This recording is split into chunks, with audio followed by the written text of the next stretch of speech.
দেখো এই প্রশ্নটা কি বলছে,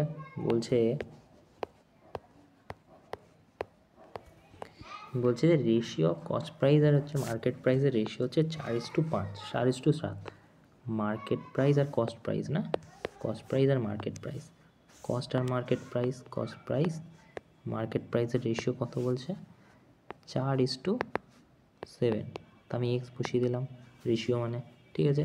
তো বলছে 25% ডিসকাউন্ট দিয়েছে মার্কেট প্রাইস। আচ্ছা 25% ডিসকাউন্ট মানে 75% বিক্রি করেছে, 7 ইন্টু 25% ডিসকাউন্ট, তাই তো 25% ডিসকাউন্ট আমি এখানে লিখলাম, তার মানে 4।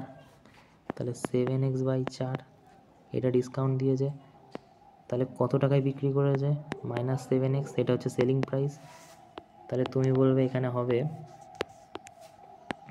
এটা তাহলে সেলিং প্রাইস হয়ে যাবে, কত হচ্ছে সেলিং প্রাইস, 28x - 7/4, তাহলে 21x/4 সেলিং প্রাইস, 21x/4 হচ্ছে সেলিং প্রাইস হয়ে যাচ্ছে, তাই না, 21x/4 সেলিং প্রাইস হয়ে যাচ্ছে। আচ্ছা তো আমাদের প্রশ্নে কি বলেছে, বলেছে 50 টাকা প্রফিট, যেটা কিনা 50 টাকা প্রফিট, এটার থেকে এটাই চলে আসছে, কিনেছে এই টাকায়, সেল করছে এই টাকায়, কত টাকা প্রফিট হচ্ছে, তুমি বলবে 21/4 এই টাকায় বিক্রি করছে, কস্ট প্রাইসটা কত, কস্ট প্রাইসটা হচ্ছে 4, ঠিক আছে, ইজিক্যাল টু 50 টাকা,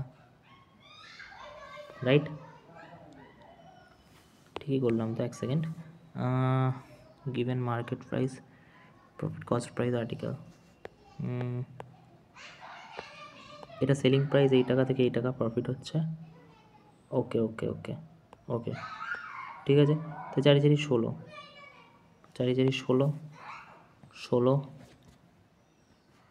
5x/4 ইজিক্যাল টু 50, বিয়োগ করলে, তাই না, 5x/, আচ্ছা তাহলে 4×5 = 200 হয়ে যাবে, গুণ করলে, আর এদিকে 5x, এক্সের ভ্যালু 40, ঠিক আছে। আমাদের কী চেয়েছে প্রশ্ন দেখে নিই, চেয়েছে হচ্ছে find the cost price, cost price কত, 40, 160, গুণ করে দিলে 4 দিয়ে, তাই না, তাহলে 160 হয়ে যাবে কস্ট প্রাইস, ওকে।